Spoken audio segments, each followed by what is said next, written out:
ओम शांति। ओम शांति। आज 6 मार्च 2024 के बाबा के महावाक्य हैं। आज बाबा मीठी लाइन में क्या बोलते हैं कि मीठे बच्चे, तुम्हारी अब वानप्रस्थ अवस्था है। क्योंकि तुम्हें बाड़ी से परे घर जाना है, इसीलिए याद में रह कर के पावन बनो। आज का प्रश्न है, ऊंची मंजिल पर पहुंचने के लिए किस बात की संभाल जरूर रखनी है? उत्तर है, आंखों की संभाल रखो। यही बहुत धोखेबाज हैं। क्रिमिनल आंखें बहुत नुकसान करती हैं। इसीलिए जितना हो सके अपने को आत्मा समझ बाप को याद करो। भाई भाई की दृष्टि का अभ्यास करो।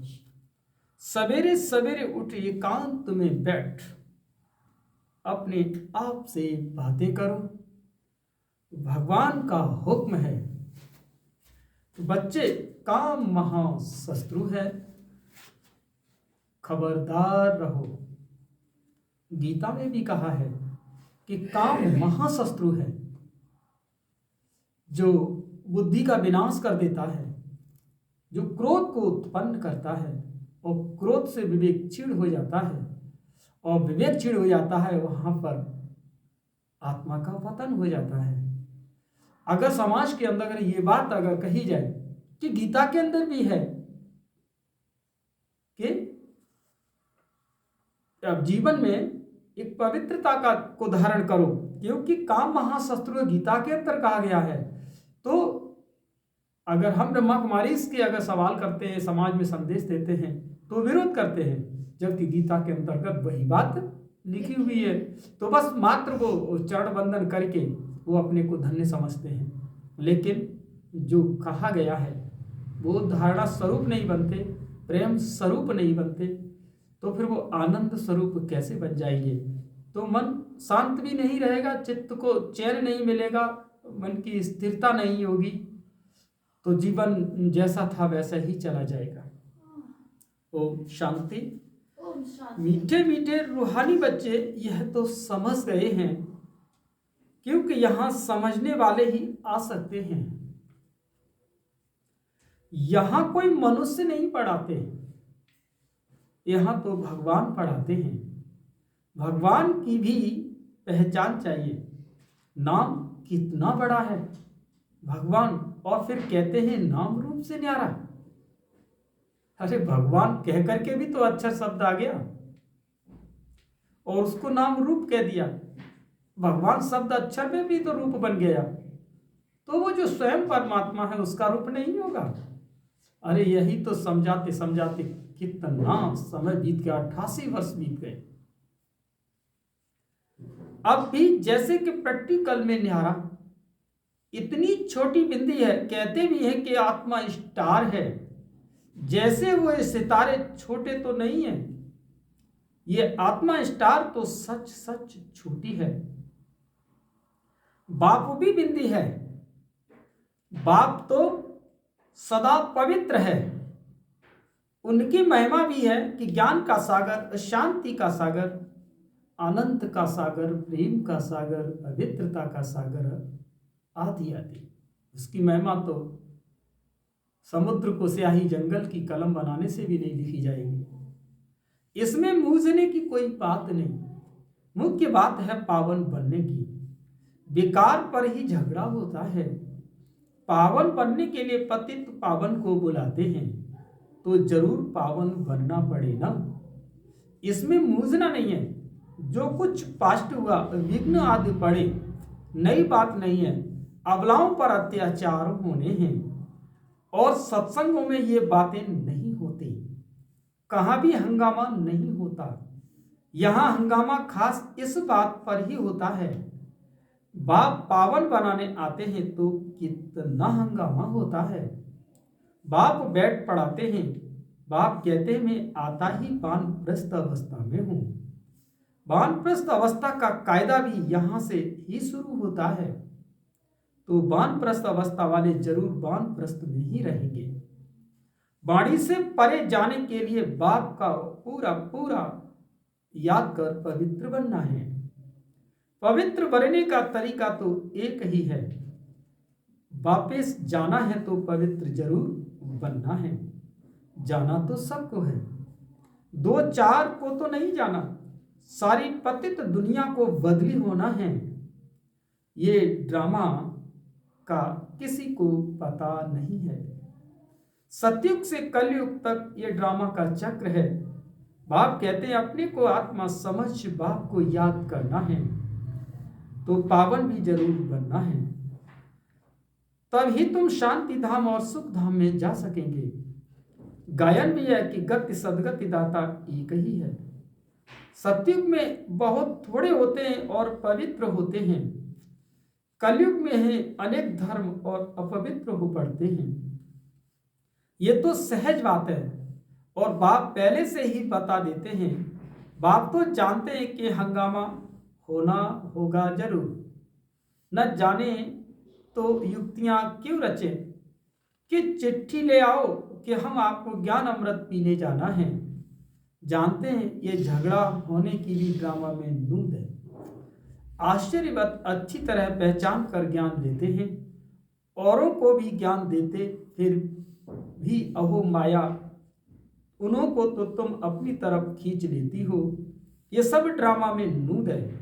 इस भावी को कोई टाल नहीं सकता। मनुष्य सिर्फ अक्षर कह देते परंतु अर्थ नहीं समझते। बच्चे यह तो बहुत ऊंची पढ़ाई है। आंखें ऐसी धोखेबाज हैं बात मत पूछो।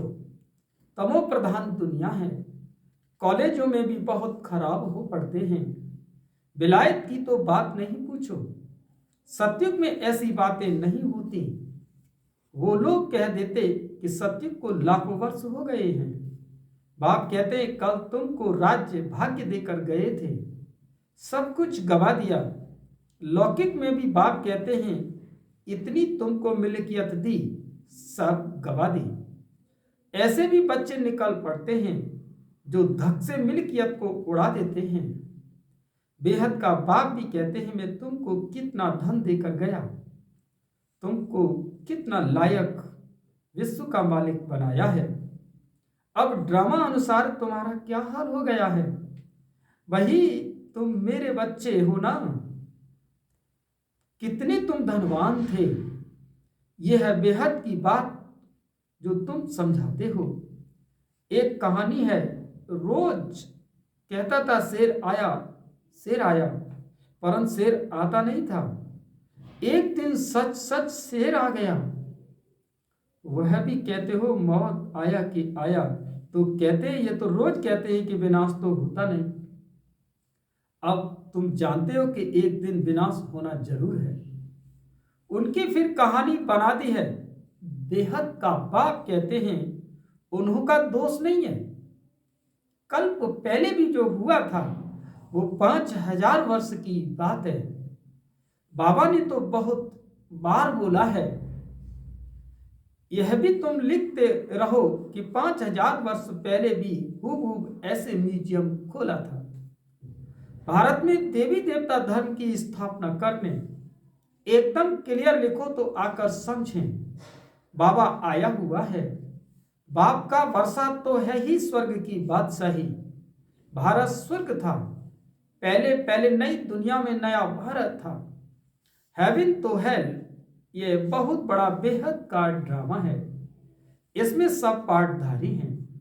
84 जन्मों का पार्ट बजाए अब फिर हम वापस जाते हैं। पहले हम मालिक थे, फिर कंगाल बने हैं, अब फिर बाबा की मत पर चलकर मालिक बनते हैं। तुम जानते हो हम श्रीमत पर कल्प कल्प भारत को स्वर्ग बनाते हैं। पावन भी जरूर बनना है। पावन बनने के कारण अत्याचार होते हैं। बाबा बच्चों को समझाते तो बहुत है, फिर बाहर जाने से बेसमझ बन पड़ते हैं। आश्चर्यवत सुनंती कथंती ज्ञान देवंती अहो मम माया, वैसे का वैसा बन जाते हैं। और ही बदतर काम विकार में फंसे और गिरे।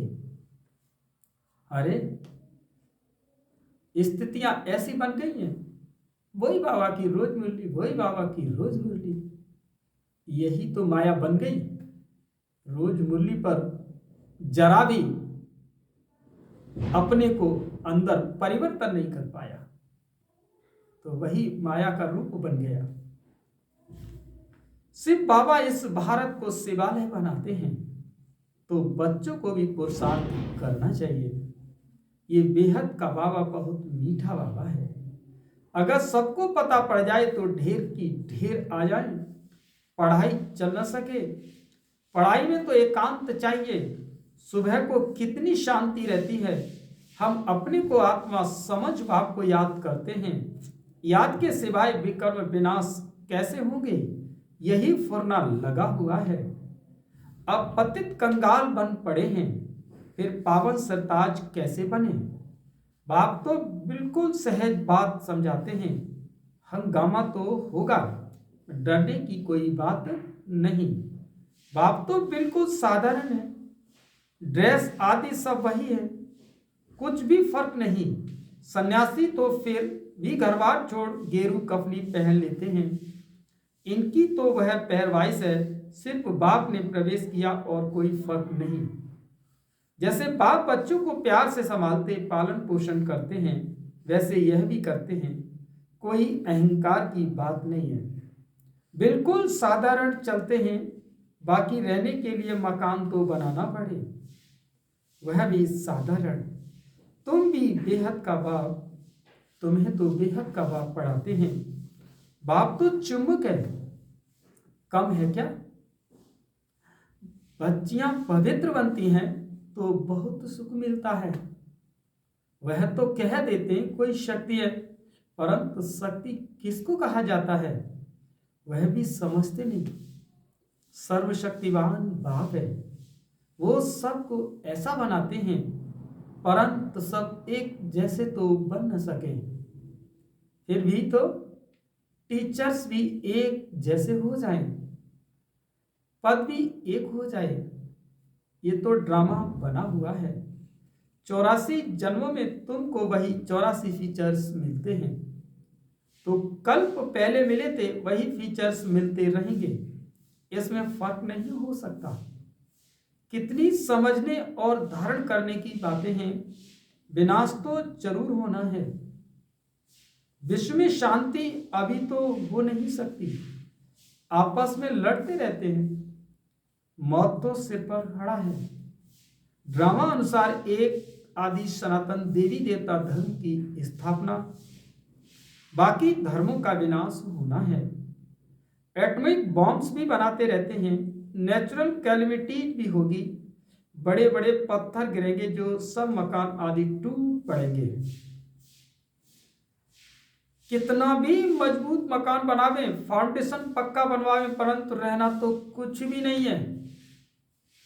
वो समझते हैं कि अर्थक्वेक में भी गिर न सके, परंतु कहते हैं कितना भी करो, 100 मंजिल बनाओ, परंतु विनाश तो होना है जरूर। ये कुछ भी रहेंगे नहीं। तुम बच्चे यहाँ आए हो स्वर्ग का वर्षा पाने, विलायत में देखो क्या लगा पड़ा है।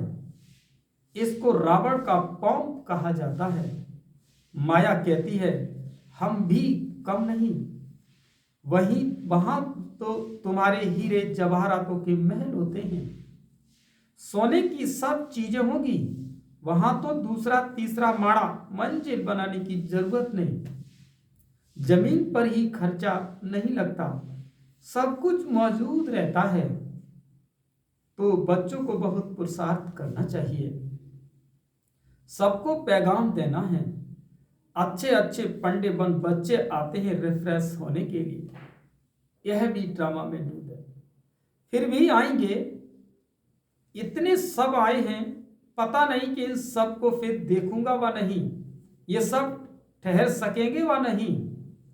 आए तो ढेर के ढेर, फिर आशीर्वाद भागंती हो गए। लिखते हैं बाबा हम गिर गए, अरे की कमाई चट कर दी, फिर इतना ऊंच चढ़ नहीं सकते। यह है बड़े ते बड़ी अवज्ञा। वो लोग ऑर्डिनेंस निकालते हैं कि फलाने टाइम पर कोई भी बाहर न निकले, नहीं तो शूट कर देंगे। बाप भी कहते हैं विकार में जाएंगे तो शूट हो जाएंगे। भगवान का हुक्म है ना, खबरदार रहना है। आजकल गैस आदि की चीजें निकाली हैं जो मनुष्य बैठे बैठे फट से खलास हो जाए। ये सब ड्रामा में नूद है, क्योंकि पिछाड़ी में हॉस्पिटल आदि रहेंगे नहीं। झट आत्मा एक शरीर छोड़ दूसरा लेती है, दुख कलेश सब कुछ छूट जाता है। वहां कलेश आदि होता ही नहीं। आत्मा स्वतंत्र है, जिस पर आयु पूरी होती है तो शरीर छोड़ देती है। वहां काल नहीं होता।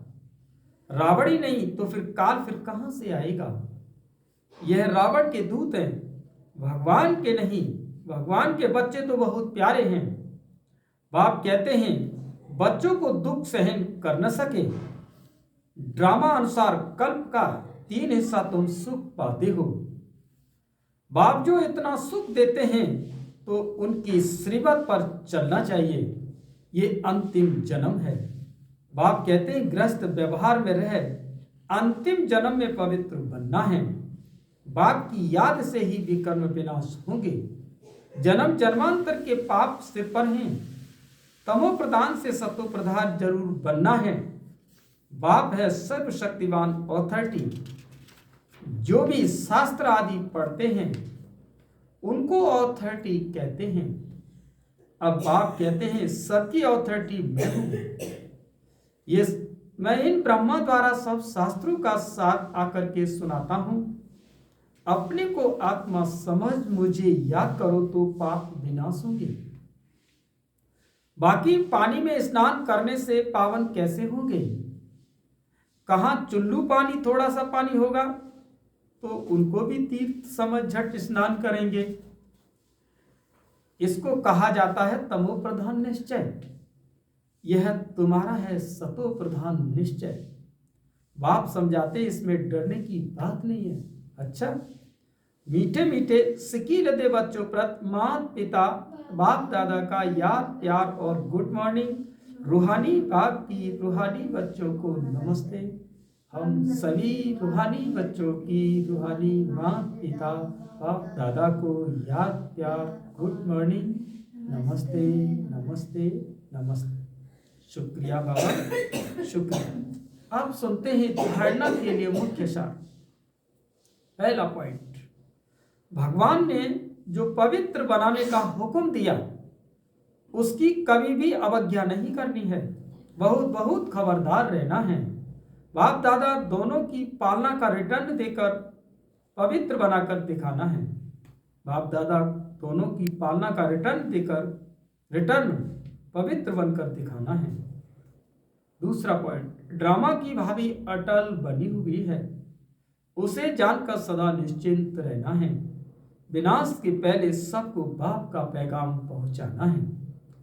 वरदान, ज्ञान अमृत से प्यासी आत्माओं की प्यास बुझाकर तृप्त करने वाली महान पुण्य आत्मा भव। किसी प्यासे की प्यास बुझाना यह महान पुण्य है।